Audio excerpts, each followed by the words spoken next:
A rash of car break-ins in the middle of the night has neighbors in a Baltimore County community frustrated. Victims tell WMAR-2 News this was not a one-time thing. WMAR-2 News' Elizabeth Worthington spent time in that neighborhood today to find out more about what's been going on. Elizabeth, what'd you find out? Kelly, so surveillance footage captured the suspects smashing windows, searching for items to steal early Wednesday morning. And we talked to victims who say at least a dozen cars in this condominium complex were hit, and some have been hit more than once.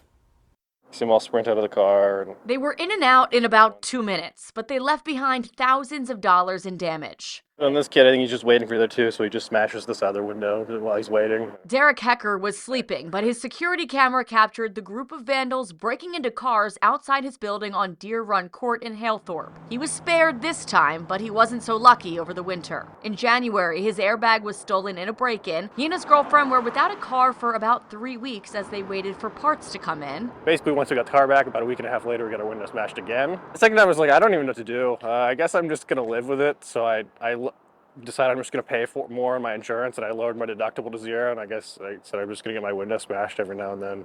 Just, yeah. This time he counted 6 cars with broken windows in his parking lot.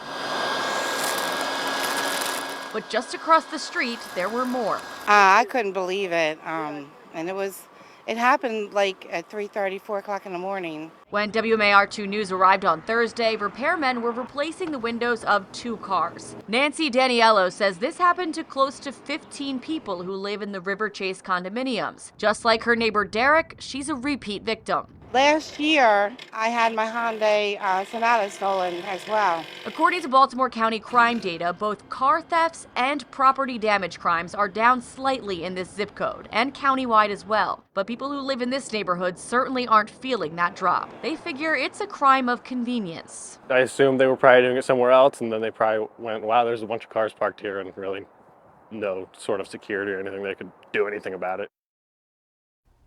And the neighbors we talked to did say they've noticed an increased police presence in the area recently. And if you have any information about the break-ins or you recognize someone from that surveillance footage, give Baltimore County Police a call. They are investigating these incidents. Elizabeth Worthington, WMAR-2 News. Kelly.